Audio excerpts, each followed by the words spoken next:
Pegiat media sosial mempertanyakan prosedur penyergapan Dr. Sunardi yang tewas ditembak polisi. Sementara Jaringan Moderat Indonesia menyatakan Densus telah bertindak sesuai prosedur ketetapan. Pertama, para kawan-kawan lama di IDI ya, di Ikatan Dokter Indonesia, sejawat dokter-dokter dari Sukoharjo lokal sampai Jakarta, itu juga saya kenal banyak kawan beliau, menyatakan tidak mungkin itu terjadi perlawanan karena beliau itu sudah sakit-sakitan, bahkan kemana-mana pakai tongkat, naik mobil, turun mobil itu pakai tongkat. Jadi kalau dia sampai melakukan perlawanan, kemungkinan adalah kalau cerita itu benar ya, kalau kisah itu benar, kemungkinan menganggap bahwa yang menangkap beliau itu adalah bukan Densus. Nah, maka itu menjadi pertanyaan besar di timeline saya di Twitter. Ketika melakukan penangkapan itu, apakah kemudian aparat itu menunjukkan jati diri sebagai Densus, sebagai aparat berseragam, atau tidak berseragam, artinya ketika melakukan penangkapan itu memakai baju sipil dan tidak menunjukkan surat bahwa proses penegakan hukum itu juga harus menggunakan mitigasi hukum. Jangan kemudian mengaduk-aduk prasangka praduga masyarakat. Ini nggak baik. Karena begini loh, proses apa yang dilakukan oleh Densus ini juga bukan ujuk-ujuk. Kemudian kita kemudian melakukan asumsi seolah-olah Densus itu adalah super body. Ya memang semuanya memang harus menggunakan jalur hukum. Penangkapan yang dilakukan oleh Densus dalam 22 tahun terakhir, ini kan sudah ribuan. Ada satu kejadian yang pasti akan mengalami situasi overmax seperti ini. Dan ini memang kalau melihat lansiran dari Mabes Polri kan memang tersangka ini berusaha kabur, kemudian petugas berusaha naik ke belakang, kan ini double cabin, lalu dia melakukan jurus zigzag supaya petugas yang di atasnya ini jatuh dan sebagainya. Ini kan lansiran resmi dari Mabes Polri dan kita tidak boleh membuat buku-buku yang membuat agitasi, membuat praduga-praduga di tengah masyarakat. Perwira polisi berpangkat AKBP yang memperkosa remaja 13 tahun di Kabupaten Goa, Sulawesi Selatan menjalani sidang kode etik. AKBP Mustari terbukti bersalah dan diberi sanksi pemberhentian tidak dengan hormat.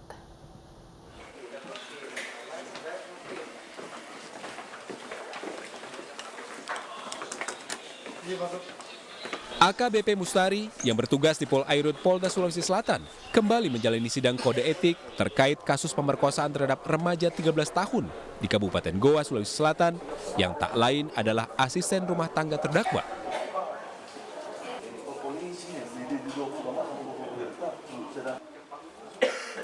Dari hasil sidang kode etik, terpelanggar terbukti bersalah dan disanksi rekomendasi pemberhentian tidak dengan hormat atau PTDH. Terungkap, ia meruda paksa 12 kali anak di bawah umur yang tak lain adalah asisten rumah tangganya.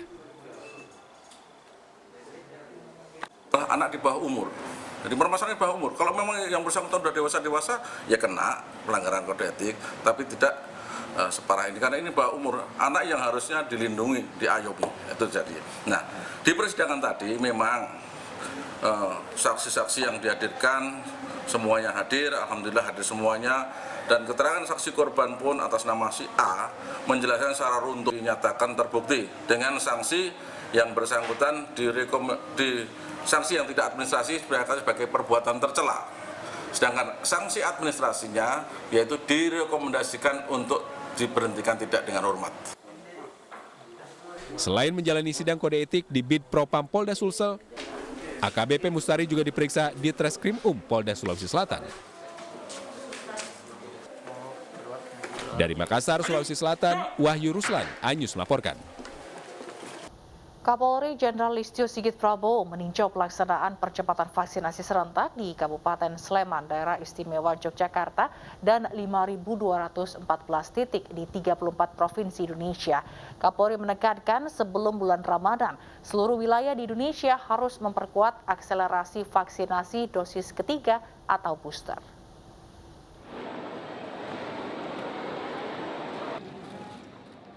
Kapolri Jenderal Listio Sigit Prabowo meninjau pelaksanaan percepatan vaksinasi yang digelar di Sleman City Hall, Kabupaten Sleman, Daerah Istimewa Yogyakarta, dan 5.214 titik di 34 provinsi Indonesia secara virtual.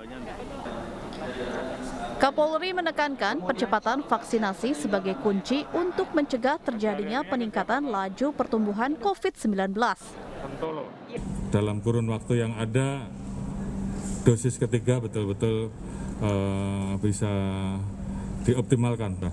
Dan ini perlu kerjasama kita semua untuk bisa mencapai hal tersebut dengan melaksanakan optimalisasi atau akselerasi. Karena kalau dosis 3 di atas 91%, dan itu tentunya kita bisa memiliki optimisme protokol kesehatan yang kuat. Dengan percepatan vaksinasi, baik dosis 1, 2, ataupun 3 akan semakin meningkatkan kekebalan ataupun imunitas masyarakat terhadap segala jenis varian COVID-19.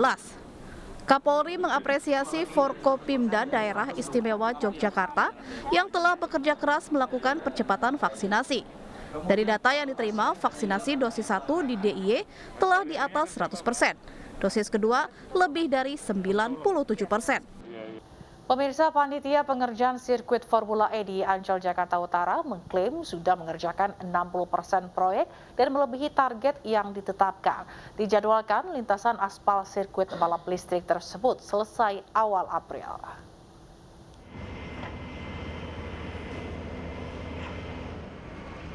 Pengerasan dan pengaspalan lintasan balap Formula E terus dikebut. Pengerjaan dilakukan 24 jam setiap hari oleh pihak panitia Jakarta E-Prix. Panitia mengklaim pengerjaan lintasan sudah 60% dari yang ditargetkan.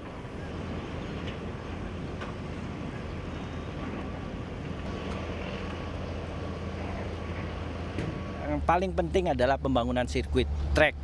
Nah, ini menjadi hal yang paling urgent.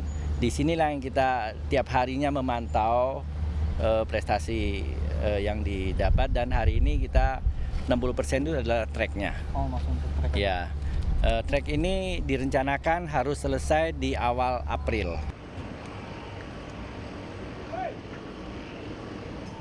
Setelah selesai pengaspalan lintasan, rencananya trek akan diperiksa Federasi Otomotif Internasional sebelum event digelar 4 Juni mendatang. Dari Jakarta, Nur Aryadin, iNews melaporkan.